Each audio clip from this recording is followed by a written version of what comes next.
Muy bien, cuando Bueno, quiera empezamos. bueno. Buenos días, presidente. Muchas gracias por atendernos. Usted sabe que usted ahora es un gran estadista latinoamericano, ¿no? Quisiéramos presentar su trayectoria en general, empezando allá atrás. Usted empezó su militancia política en el movimiento estudiantil. Así fue. Yo empecé a militar dentro del peronismo en lo que se llamó la Unión de Estudiantes Secundarios, que era cuando yo tenía 14 años y fui delegado por mi colegio, un colegio nacional aquí en la ciudad de Buenos Aires. Allí empezó mi militancia, que se vio, bueno, transcurrió durante esos años. Estamos hablando del año 73 al 76, cuando viene el golpe militar. El golpe militar me encuentra a mí con 16 años, si no me equivoco, 17 años de edad. Y ahí toda la actividad política se suspende. Yo ahí ingreso a la universidad, empiezo mi carrera de abogado en la Universidad de Buenos Aires. La militancia ahí era muy peligrosa porque las fuerzas militares y la inteligencia militar nos tenía todos muy individualizados. Entonces lo que terminó pasando es que hacíamos una militancia muy cuidada para que para minimizar los riesgos, que eran muchos compañeros terminaron exiliados, desaparecidos, y volvimos plenamente a la actividad política. Empezamos a volver un poquito más activamente después del año 81, donde en aquel momento en la dictadura militar hubo un presidente que se llamaba Viola y él dio cierta idea de querer democratizar la sociedad argentina. Y entonces ahí empezamos tímidamente a mostrarnos públicamente, y después de la guerra de Malvinas ya ahí actuamos con total libertad.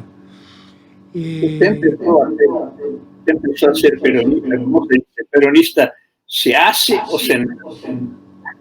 Bueno, el peronismo yo creo que el peronismo tiene una cualidad que es muy difícil de entender para los que no son argentinos. El peronismo es casi una ideología hecha a la medida de los argentinos. Entonces es muy difícil que un argentino no sienta algo de peronismo, porque el peronismo identifica mucho a los argentinos. Y en eso tenemos una ventaja por sobre otros, ¿no? Porque las ideas más internacionalistas, por decirlo de algún modo, los movimientos socialistas, los movimientos liberales, son como movimientos que recurren más a lo ideológico, a lo conceptual, mientras que el peronismo tiene una parte que tiene que ver con la interpretación afectiva o sentimental de la Argentina, que lo interpreta mejor que nadie. Ahora, yo creo que yo no podía ser otra cosa que peronista, porque en los años 70, en esos años de mi juventud, todos teníamos una consigna, todos veníamos de, en mi infancia pesaron mucho dos o tres cosas, ¿no? Pesó mucho la presencia de la Revolución Cubana, que a todos nos llamaba la atención en Argentina, y la muerte del Che particularmente. Pesó mucho la revolución, el Mayo francés, pesó mucho, a todos nos llamó la atención. Y a mí particularmente me inspiró mucho el movimiento hippie, de ahí mi amor por la música, por el rock y por la música. De ahí mi amor por Bob Dylan, por Joan Baez, por los Beatles. Fue un momento único, ¿no? Mi amor por la poesía de Whitman, de Artaud, de Rimbaud, de los autores surrealistas, que todo ese movimiento hippie de algún modo buscaba, indagaba, conocía. Entonces me parece que mi generación, que vivió en ese contexto mundial, renegaba mucho de cómo era la sociedad del presente, y tenía cierto ideal que decía, Perón, que está proscripto y exiliado, parece que era mejor que todo esto que estamos viviendo. Y entonces empezamos a sentir que Perón era la solución, y por eso fue el enorme movimiento juvenil que se genera en torno a Perón allá por los años 70. Nosotros sentíamos que Perón era definitivamente la opción a un estado de cosas que a nosotros no nos gustaban, y que además eran los que habían sacado a Perón del poder y lo mantenían en el exilio. Por eso nos cansamos de pintar paredes que decían Perón vuelve, porque era lo único que nos importaba, que volviera Perón. Era la única, era la consigna que más nos movilizaba. Después, esa juventud tuvo sus contratiempos, su parte de esa juventud tuvo sus contratiempos con Perón, cuando ya Perón volvió. Pero la verdad es que yo siempre seguí adhiriendo al peronismo y siempre le seguí reconociendo en Perón ese hombre virtuoso que fue, que fue capaz de movilizar cosas tan distintas. Por eso el peronismo tiene algo que no tiene el liberalismo, no tiene el socialismo en Argentina, que es esa capacidad de penetrar al alma argentina. Y por eso es lo único que explica que haya peronistas de izquierda y peronistas de derecha conviviendo. Porque hay algo que toca de la fibra argentina que no la tocan otras ideologías. Me parece que tiene que ver con eso. La idea misma de nación argentina es la idea, está fusionada con la idea del peronismo, ¿no? La concepción de nación argentina es básicamente peronista, ¿no? Sí, eso sí, es eso, por eso, porque yo me animaría a decir que es como una ideología escrita en Argentina, una doctrina escrita en Argentina y pensada a partir de Argentina. No es una concepción que nos viene dada. Esto dicho con todo respeto, porque tengo mucho respeto por el socialismo y por cualquier ideología y por cualquier concepción internacional, digo. El peronismo fue escrito en Argentina, fue diseñado en Argentina, está hecho a nuestra medida, y por eso creo que pasan los años y se sostiene, porque tiene esa capacidad de interpretar la necesidad y el sentir argentino mucho más que otras ideologías. Me da la impresión que es eso. La idea se cita a Perón que decía, bueno, hay socialistas, hay liberales, etcétera, pero hay peronistas somos todos, ¿no? Como si fuera claro, ¿no? Algo de cierto hay en todo eso, algo de cierto hay. Perón tenía esa capacidad de síntesis para explicar cosas muy difíciles de explicar, ¿no? Pero es cierto, por eso cuando a la muerte de Perón fue muy difícil resolver nuestras contradicciones, porque no teníamos ese padre, ese tutor, ese líder, ese jefe, que era capaz de mantenernos unidos.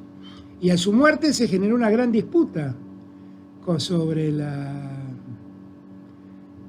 qué era el peronismo, que es un debate que hasta hoy tenemos y que yo creo que debemos saldar. ¿Qué es el peronismo? Porque cuando uno ve sectores que se dicen peronistas acompañando al neoliberalismo de Macri, uno dice, ¿qué es esto? Hoy ya sin Perón, el peronismo tiene que definir mejor en qué lugar está parado. Y me parece que claramente lo que fue la historia del peronismo y lo que fue la trayectoria del peronismo y lo que Perón terminó inculcándonos, nos lleva definitivamente a que somos un movimiento nacional, popular, parado del centro a la izquierda, no del centro a la derecha. Entonces, en eso creo que los peronistas tenemos que dejar de discutirlo. El que quiera pararse del centro a la derecha, que lo haga, que admire a Perón, pero que no se llame peronista, porque eso no fue el peronismo, nunca lo fue. Fue un partido que nació con la movilización social en las calles, reclamando por un coronel que quería que fuera el conductor de la clase obrera, porque habían reconocido que ese coronel, que era secretario de Trabajo, le había dado derechos a la clase obrera, y así nació el peronismo. Siempre con la gente en la calle, fuimos el partido que le dio voz a los que no tenían voz, le dio derecho a los que no tenían derecho. Las mujeres votaron en Argentina por el peronismo. Los trabajadores conocieron vacaciones, aguinaldo, sindicatos, gracias al peronismo. Entonces, la Argentina finalmente siempre, en un momento, se para y se da cuenta que el peronismo es esencialmente un partido nacido para proteger a los sectores más débiles y para poner a esos sectores más débiles en el escenario de la sociedad, no tenerlos sumergidos como estaban antes del peronismo. ¿Usted se acuerda del retorno de Perón? El retorno, sí, claro. Sí, me acuerdo perfectamente. 17 de noviembre de 1972. Fue otra movilización impresionante. Era un día de lluvia y era muy impactante. Yo no fui, aclaro, quiero confesar que yo no fui, tenía 13 años. Pero fue muy impactante porque uno veía, ante la inclemencia del tiempo, una multitud cruzando riachos para llegar al aeropuerto, porque Perón ni siquiera iba a hablarles, era solamente ver aterrizar el avión y que Perón baje del avión y pise el suelo argentino. Para todos fue como el momento en que sentimos que lo habíamos logrado. Perón había vuelto. El Perón vuelve, se convirtió en eso. Lo habíamos logrado. Después Perón, después de ese viaje, vuelve a Madrid y ya regresa con el peronismo en el poder, con Cámpora de presidente. Y eso, allí en ese momento, empiezan a quedar al descubierto las diferencias dentro del peronismo, ¿no? Entre los sectores más de izquierda y los sectores más de derecha. Y ella ya fue un regreso un poco más ingrato, ¿no? Y porque bueno, quedaron al descubierto esas diferencias. Y después vino el triunfo de Perón en septiembre del año 73, un triunfo abrumante, 64% de los votos sacó, y se abrió una nueva esperanza que lamentablemente terminó básicamente con su muerte. Chile fue a Buenos Aires y verla pintar en la calle el voto por Cámpora, la vida por Perón. Es una cosa de una fuerza impresionante. La vida por Perón. Ese poder al Perón. Eso es el peronismo, eso es a lo que más le teme. Miren, hay un libro que escribió un asesor mío hace algunos años que se llama ¿Qué es el peronismo? Se llama Alejandro Grimson. En ese libro él dice algo que es muy cierto. El día que nació el peronismo, nació el antiperonismo. Y mientras el peronismo exista, el antiperonismo va a existir.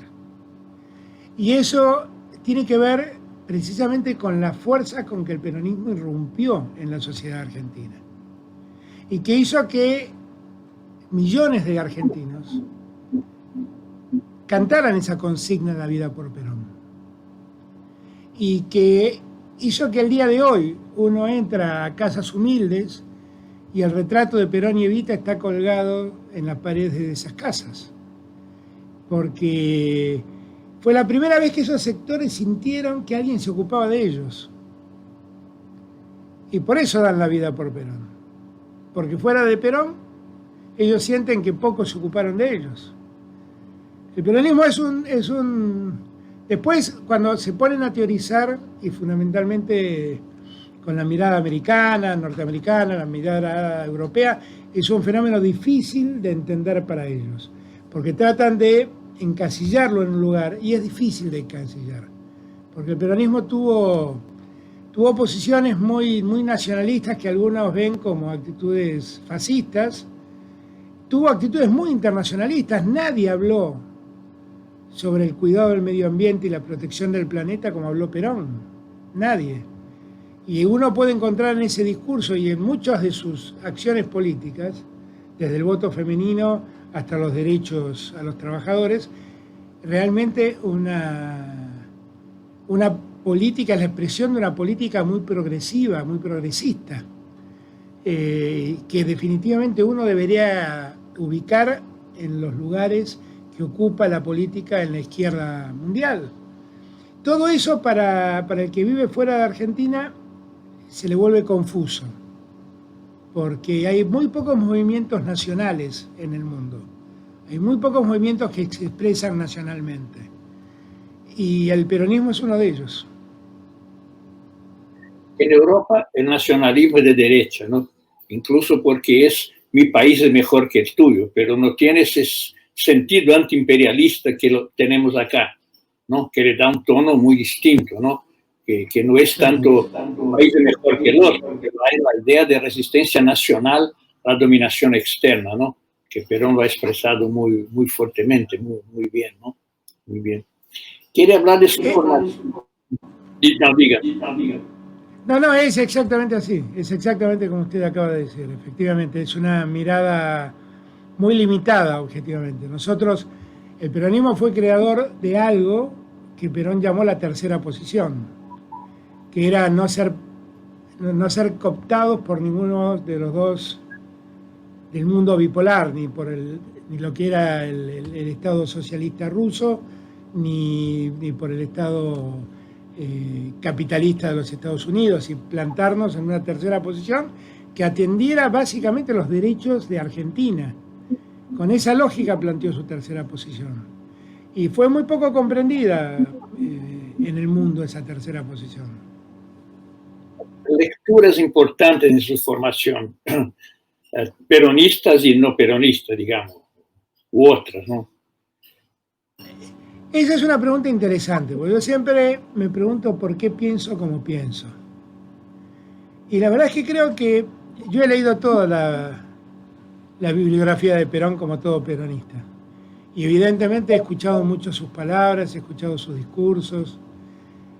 Uno todavía hoy disfruta de ver aquellos reportajes que Pino Solanas le hizo a Perón en España. Y siempre ve y nunca termina de admirarlo más a Perón porque ha sido único, claramente ha sido único. Ahora, yo creo que pienso como pienso por muchas cosas, no solamente por Perón. Pienso como pienso porque además de leerlo a Perón, por ejemplo, lo leía a Jauretche, que es un autor que, si bien es un hombre del movimiento nacional, tiene orígenes radicales, irigoyenistas. Lo leía a Scalabrini Ortiz, que fue un pensador nacional, o Hernández Arregui, que son pensadores nacionales que vienen de la izquierda, aunque adhirieron al peronismo. Pero también en mí, la verdad, la poesía de Whitman, las letras de Bob Dylan y de Joan Baez, toda la lógica pacifista del hipismo están metidas en mí. Por eso cuando la juventud en algún momento se planteó la lucha armada en mis años de joven, como reacción a Perón, yo nunca pude adherir a eso. Y creo que tiene que ver con que no concibo la lucha armada como salida.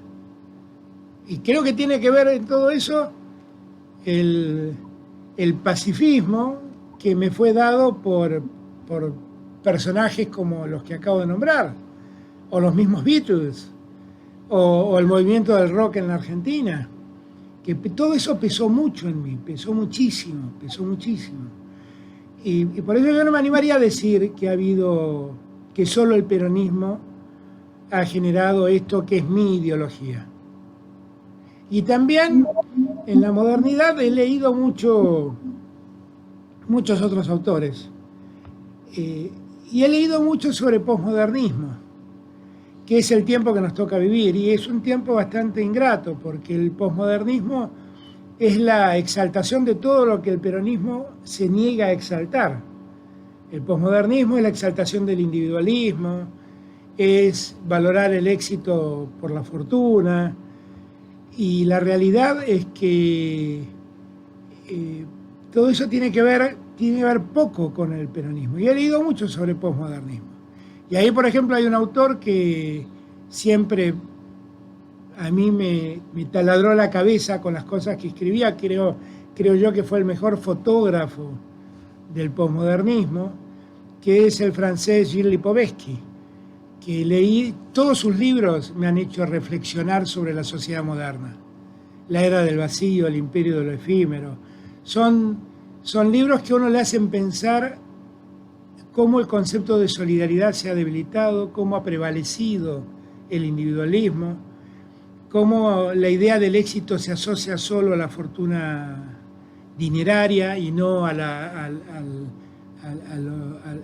solidaridad o al comprometerse con el otro. Es difícil pensarlo, pero creo que hay muchas cosas en mi cabeza que me hicieron pensar como pienso. Por eso por algunos peronistas se quejan porque dicen que no, que parezco un socialdemócrata. Y bueno, yo creo que Perón fue un socialdemócrata, pero la socialdemocracia de los comienzos, cuando nació allá en Europa, en los comienzos después de la posguerra, en la posguerra, perdón, después de la Segunda Guerra Mundial. No esta socialdemocracia que es tan liberal. Digo, pero Perón tuvo algo de socialdemocracia también en sus conceptos, de aquella socialdemocracia que estoy hablando. Y muchos me critican, me dicen, no, ese pensamiento no es peronista, ese pensamiento es socialdemócrata. Bueno, no sé, es como pienso. Yo creo que uno finalmente es el resultado de muchas cosas. El peronismo fue un movimiento verticalista, y yo siempre me quejé de eso. Y me quejé porque siempre dije que Perón fue único, irrepetible, y fue el líder al que yo seguí. Y soy peronista porque abracé sus ideas. Pero además de Perón pienso yo, y pensamos todos. Y nosotros no somos solo el resultado de la lectura de Perón. Somos el resultado de aquello de cómo nos formamos. Su relación con las lecturas marxistas. ¿Algunas fueron importantes para usted? Tengo amigos más allá de la Argentina, marxistas que respeto y valoro mucho. Mucho, mucho. Gente a la que admiro enormemente. Lula es un caso. Dilma Rousseff es un caso.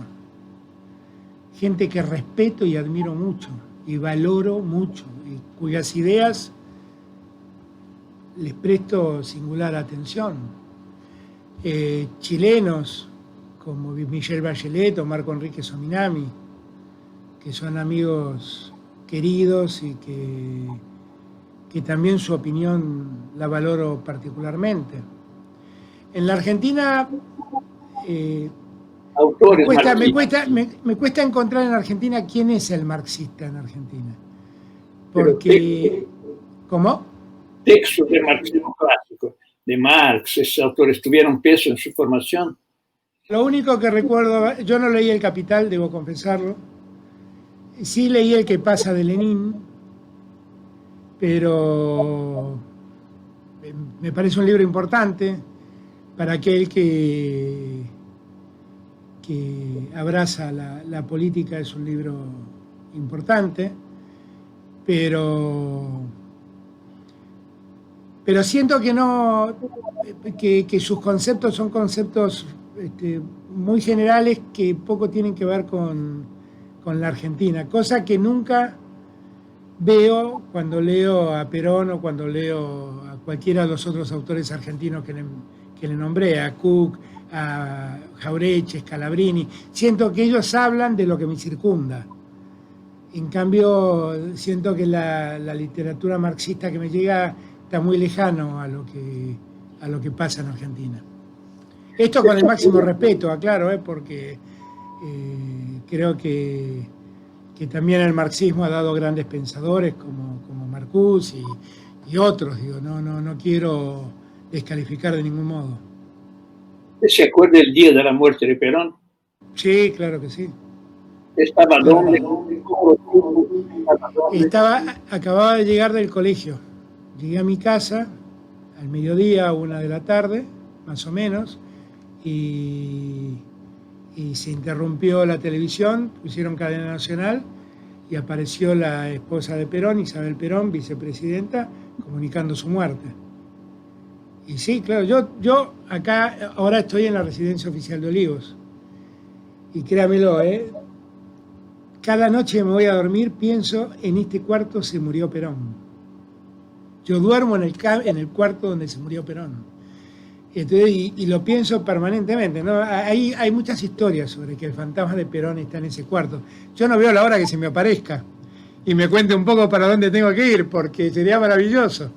Pero Pero no, claro, sí me recuerdo perfectamente ese día, como que no. Y fui también a su velatorio, que duró 2 o 3 días. No llegué a ver el cajón, debo confesarlo. Sí vi pasar el cajón, pero no llegué a verlo. Y fue un día de mucha tristeza para todos nosotros, pero además porque preveíamos que podía venir lo que vino, que no fueron tiempos gratos para nosotros. ¿Cómo usted vivió el golpe del 76? ¿Cómo usted lo vivió? Y mal, ahí fue al revés, también lo recuerdo perfectamente. Me levanté temprano para ir al colegio, prendí la radio mientras me pegaba un baño, una ducha, y escuchaba las marchas militares en todas las radios, hasta que escuché un mensaje que decía que las Fuerzas Armadas anunciaban que habían tomado el control operacional de la Argentina.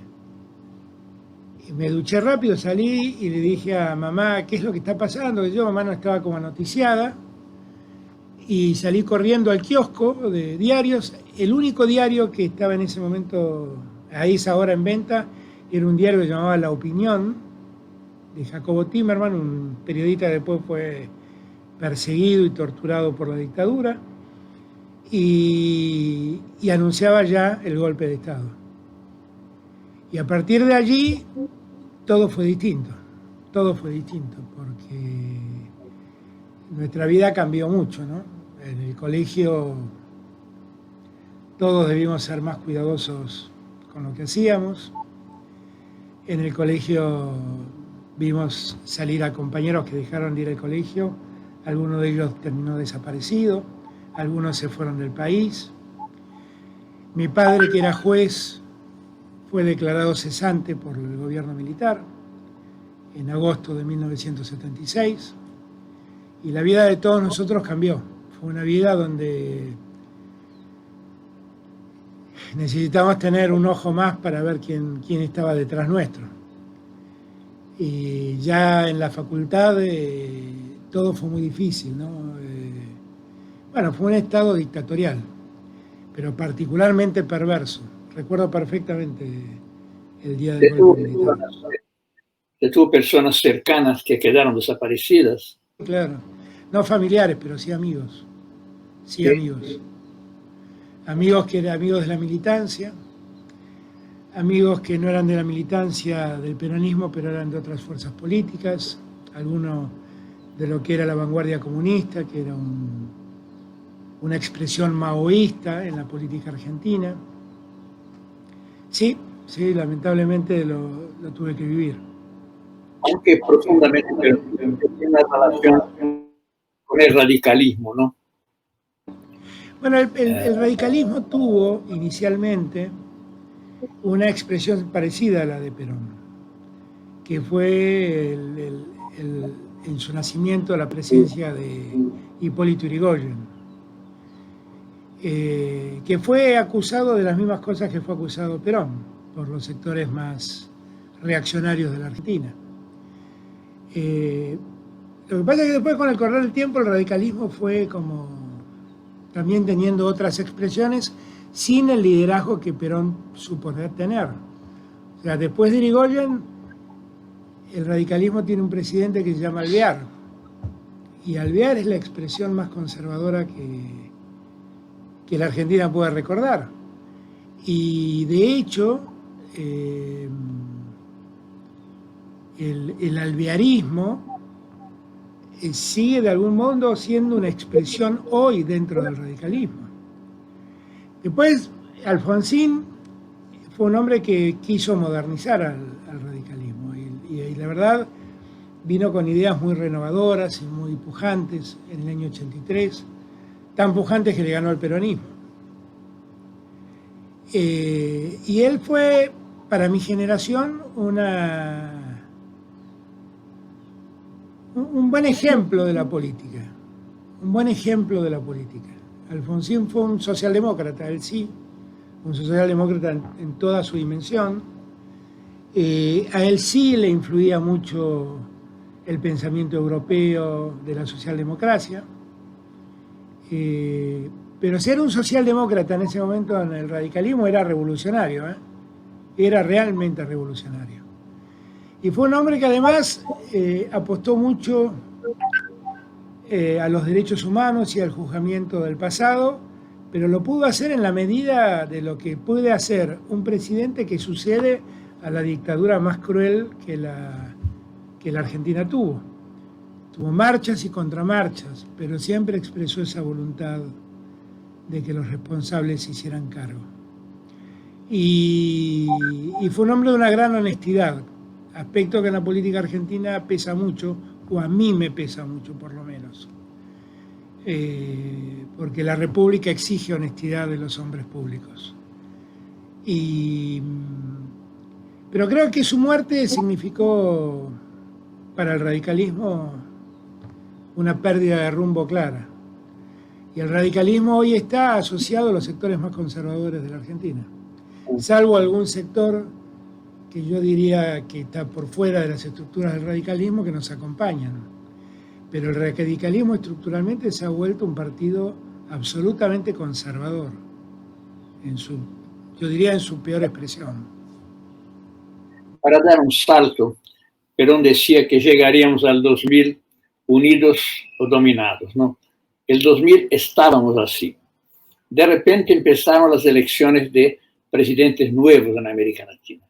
Y hubo un momento determinante en nuestra historia que fue la elección de Néstor y el viaje de Lula para abrazarlo, después ir a la toma de posesión de Tabaré, y etcétera, etcétera, etcétera. Usted vivió ese gobierno de Néstor Kirchner. Quería que resumiera un poco para nosotros eso para Argentina especialmente, pero también para América Latina. A ver, Néstor para mí fue el mejor presidente que ha tenido la democracia argentina, claramente, claramente. Fue el presidente inesperado. Hizo falta la crisis del 2001 y la necesidad de poner una dirigencia de recambio para que la Argentina mire al gobernador de la última provincia del continente. Después de eso queda la Tierra del Fuego, una isla. Pero en tierra continental, la última provincia era la que gobernaba Néstor. Y nadie le prestaba atención a esa provincia. Pero hizo falta el revuelo que se generó en el año 2001 para que los argentinos presten atención a Kirchner. Yo lo acompañé a Néstor en un viaje que nunca olvidaré, donde fuimos a verlo, a Ricardo Lagos, presidente de Chile, y de ahí a Brasil y a verlo a Lula, ya presidente, cuando Néstor todavía era candidato. Y después, efectivamente, cuando él ganó, asumió, Lula nos acompañó. Lula, yo no sé si ustedes, los brasileños, toman dimensión de lo que fue Lula para América Latina. Porque más allá de que los argentinos somos más o menos prepotentes, la verdad es que Brasil es el país que lidera por dimensión económica, por dimensión geográfica, por dimensión de habitantes. Es claramente el país que lidera América Latina. Y Lula fue sin duda el más impresionante líder que yo vi. Siempre digo lo mismo. Lula fue un líder que nunca tuvo que decir yo soy el líder. Todos nos dimos cuenta que él era el que lideraba. Fue un hombre inmenso, inmenso, para América Latina inmenso, que tuvimos la suerte de que se encontraran Lula y Kirchner y que los dos tuvieran esa vocación de hacer una América unida, de pensar en la patria grande que era América Latina, y que ellos dos impulsaran al resto del continente a lograr ese objetivo. Obviamente, también nos ayudó mucho que estuviera Tabaré y después Pepe Mujica en la presidencia de Uruguay, que estuviera Ricardo Lagos y después Bachelet, que llegara Evo a la presidencia de Bolivia. La presencia de Chávez en Venezuela ayudó mucho también. Todo eso dio un contexto único en la historia del continente. Y fue la única vez que el continente tuvo la aspiración de ser una patria grande. Fue la única vez. Fueron Fue una década maravillosa que vivió América Latina, que tiene claroscuros. Nosotros, yo participé de un libro que se editó en Chile, a instancias de Carlos Ominami, un gran amigo de origen marxista también. Y en ese libro yo escribí un capítulo que hablaba de la ética del progresismo en América Latina. El libro se llama Claroscuros del progresismo en América Latina. Y yo lo que decía es que yo lamentaba que en esos 10 años, que fueron 10 años de mucha prosperidad para América Latina, porque los precios internacionales de las commodities se mejoraron mucho y todos tuvimos la oportunidad de acumular muchos recursos. Nosotros con la soja, el trigo, el maíz, ustedes con el hierro, con la soja también, Venezuela con el petróleo, Chile con el cobre. Todos nos pudimos hacer de una mejor situación de recursos, y lo que hicimos fue que esos recursos se distribuyeran de modo más igualitario en la sociedad. Pero cuando uno mira para atrás, mira retrospectivamente, lo que advierte es que lo que no hicimos fue cambiar las estructuras de desarrollo de nuestros países. Y entonces, bueno, se terminó el tiempo de los precios altos de las commodities, rápidamente volvimos a tener los problemas de siempre. De todos los países que acabo de nombrar, solo hubo uno que hizo un cambio estructural de su economía. Y ese país es Bolivia. Efectivamente, Evo, con la nacionalización del gas y del petróleo, cambió totalmente el modelo de desarrollo boliviano. Y para bien de los bolivianos. Los años de Evo presidente en Bolivia fueron los años más exitosos que Bolivia tuvo como gestión de gobierno. Y yo celebro mucho que hoy la fuerza de Evo con Lucho Arce esté nuevamente gobernando en Bolivia. Pero volviendo a su pregunta inicial, la gestión de Néstor hay que enmarcarla en ese contexto. Un contexto donde genuinamente los líderes latinoamericanos creían que la unidad nuestra nos podía llevar adelante. Yo me acuerdo que el día que decidimos pagarle al Fondo Monetario Internacional toda la deuda que teníamos, nos enteramos que Brasil estaba haciendo lo mismo. Y entonces Néstor me llamó y me dijo, llamalo a Marco Aurelio García, otro entrañable amigo marxista, y preguntale. Entonces lo llamé y me confirmó que sí. Entonces le dije, ¿por qué no espérennos un día más para que podamos anunciar los dos juntos la noticia? Y lo hicimos. Y fue un golpe enorme en términos comunicacionales y en términos políticos del continente respecto del mundo. Kirchner fue un hombre único en la Argentina, un hombre con muchas convicciones que hizo cosas increíbles e inesperadas en la Argentina. Inesperadas para mí, que lo acompañé desde la hora cero, que hice con él el kirchnerismo. Obviamente en distintos lugares, ¿no? Él era el que lideraba todo esto. Pero él fue un hombre increíble, yo lo he visto. Es increíble la lógica económica con la que manejó la Argentina, tan ortodoxa como distributiva. Era un hombre obsesionado por la cuestión fiscal y obsesionado porque la distribución del ingreso se haga adecuadamente. Fue un hombre que resolvió como nunca nadie se le había ocurrido resolver el problema de las violaciones a los derechos humanos en Argentina en la dictadura. Simplemente diciendo que lo resuelva la justicia. Miren con qué simpleza. Y hoy tenemos más de 1000 genocidas condenados en Argentina. El primer caso de condena de un genocida fue tapa de los diarios. Y hoy está en la página 20 de los diarios. Y yo me pongo muy feliz por eso. Porque eso quiere decir que la Argentina naturalizó que los genocidas tienen que ir presos. Y eso lo hizo Kirchner solamente con una decisión política de enjuiciar a los que violaron derechos humanos. Kirchner fue un presidente increíble, por donde uno lo mire fue un presidente increíble, un enorme éxito y con una capacidad de gestión también notable. Esa escena en que él saca la foto, es la foto de Videla, no me acuerdo quién era, es un momento simbólico muy importante, ¿no? Es un momento simbólico muy importante porque eso fue un 24 de marzo, si no me equivoco. 24 de marzo, creo que fuimos al Colegio Militar, y el Colegio Militar tiene una galería con todos los que fueron directores del Colegio Militar.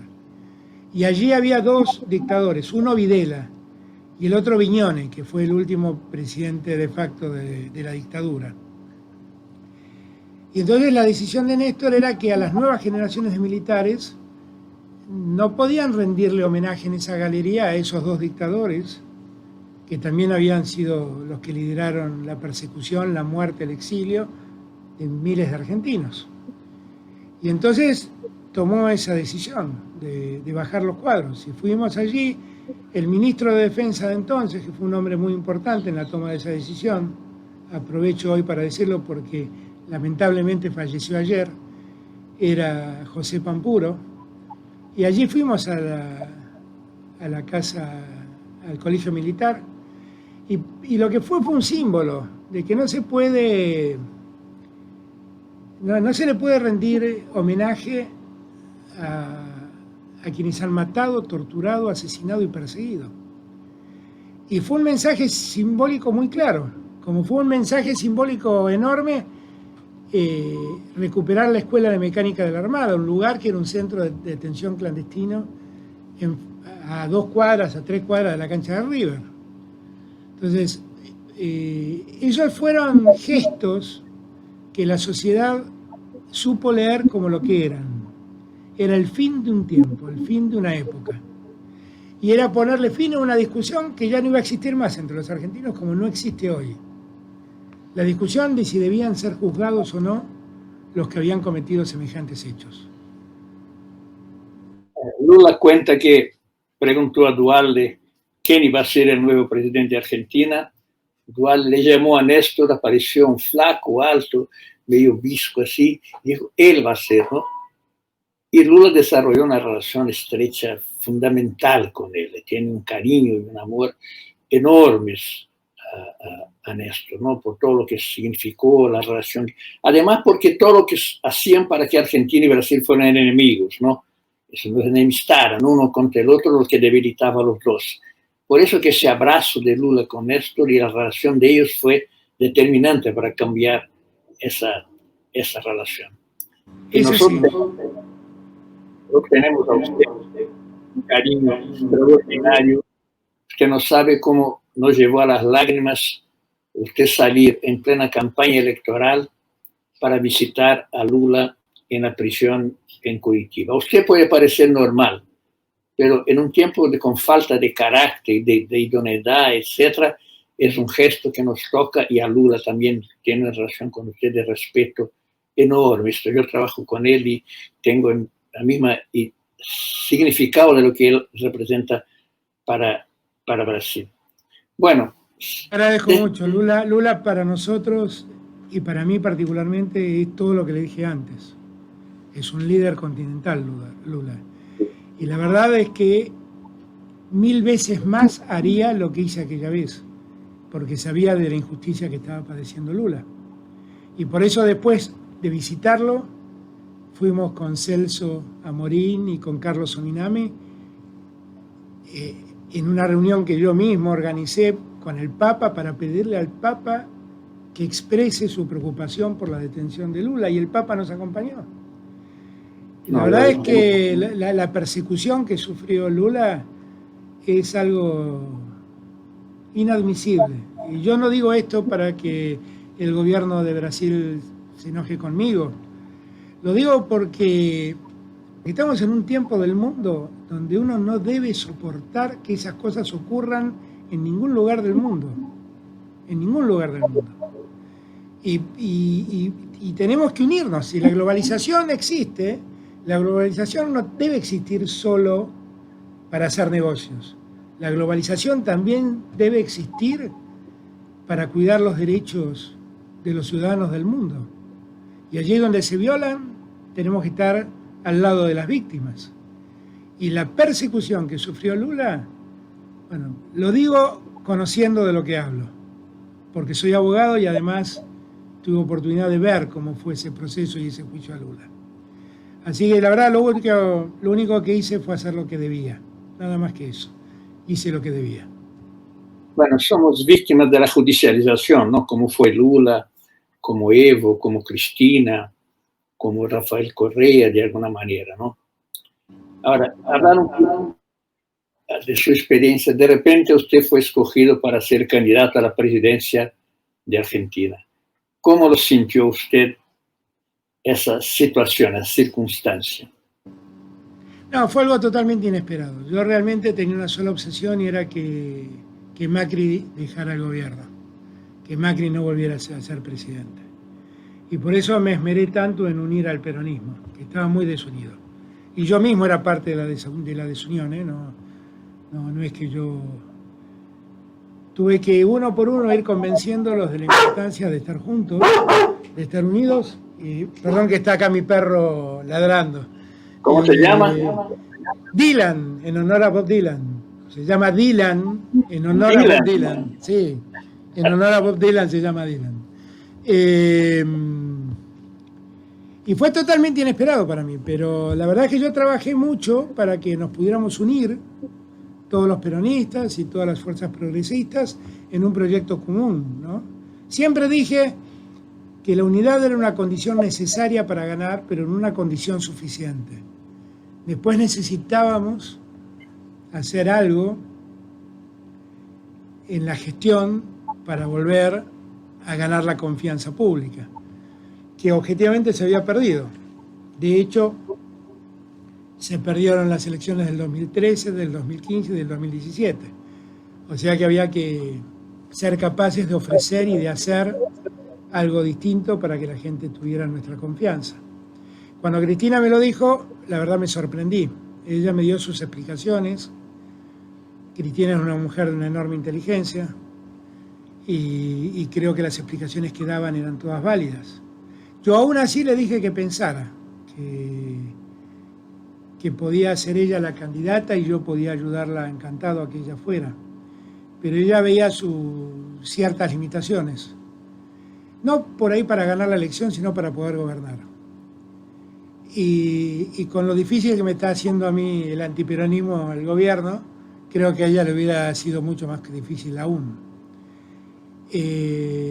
Pero lo que creo es que lo que logramos fue volver a recuperar la inteligencia que debemos tener de estar juntos. Yo lo viví como... Yo soy un militante de la política, soy básicamente eso. Y yo siento que un día me llamaron y me dijeron, che, tenés que ser el delegado de tu división en el colegio, después tenés que ser el delegado de la UES del colegio, después me dijeron, tenés que ser candidato al centro de estudiantes de la facultad, después me dijeron, tenés que ser superintendente de seguros, un día me dijeron, tenés que ser jefe de gabinete, y ahora me dijeron, tenés que ser presidente. Yo lo tomo como un acto de militancia, exclusivamente así. Lo que nunca quiero perder es mi vocación militante, es lo único que me importa. Porque cuando uno siempre se sabe militante, está mucho más cerca de los que están abajo que de los que están arriba. Y esa es mi única preocupación. ¿No? El Papa, que yo siempre lo tengo como referencia, aun cuando no soy un católico muy activo, debo confesarlo, pero siempre lo tomo como referencia. El Papa Francisco acuñó una frase que yo me la hice propia, que es primero los últimos. Los que están más abajo deben ser los primeros, deben ser los que más deben llamar nuestra atención, los que más nos deben exigir, son los primeros en los que debemos que pensar. Y eso solo lo puedo hacer si nunca me olvido que soy un militante. Porque en cuanto me crea que soy un dirigente, me pasan a un escenario donde ya empiezan a verse las cosas de otro modo. Usted asumió, fue elegido, asumió brevemente, ¿cómo encontró el Estado y cómo encontró Argentina? En muy mal estado, porque la gestión de Macri fue definitivamente de lo peor que he visto yo en mi vida.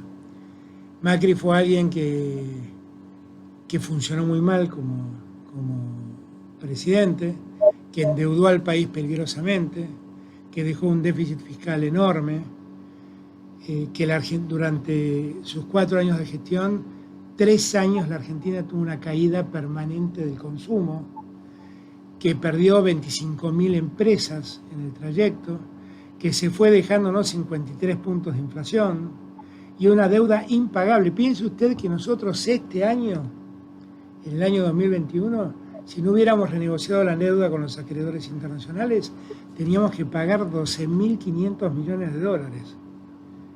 Un disparate. La gestión de Macri fue una gestión desastrosa, que además estuvo signada también por muchos casos de corrupción. Lo que pasa es que son casos de corrupción con guante blanco, son más difíciles de detectar y como son parte del poder real de la Argentina, muchos de los que lo hicieron, es más difícil que la justicia actúe. Pero yo confío que en algún momento la justicia también se haga cargo de la corrupción que en el macrismo ha habido y que tiene que ver con darles negocios que el Estado tenía a familiares y amigos del poder. Yo creo que fue además, lo peor de todo es que dejó una Argentina de brazos caídos, una Argentina muy desilusionada, muy desilusionada. Eso fue lo que me tocó. Yo no me quejo mucho de todo eso porque lo conocía, o sea, yo no puedo decir que me sorprendí. Yo sabía que era eso lo que me tocaba. No era una casa que tenía vicios redimitorios, como decimos los abogados, que tenía vicios ocultos, que no veía que una casa donde no se veían los caños rotos. Yo sabía de lo que me estaba haciendo cargo y sabía lo que debía hacer y lo que debía afrontar. A los años de Macri nos sobrevino la pandemia y todo se hizo más difícil. Pero pese a todo, yo estoy muy contento con lo que hicimos, porque pudimos avanzar en todos los órdenes, Pudimos avanzar en ampliar derechos, en los derechos de la mujer, legalizando la interrupción voluntaria del embarazo. Pudimos avanzar, pudimos sostener bastante bien la economía. El último trimestre del año anterior, la economía empieza a demostrar un crecimiento notable, importante y una recuperación del empleo. Llevamos 10 semanas consecutivas en los que los comedores populares cada vez tienen menos gente. Y eso quiere decir que hay gente que va recuperando su trabajo y come en su casa. Y eso a nosotros nos da tranquilidad también. Sabemos que tenemos que seguir auxiliando a muchos argentinos, porque el 40% de los argentinos está en situación de pobreza. Pero si no hubiéramos tomado las medidas que tomamos en favor de ellos, la pobreza hoy en Argentina sería del 57%.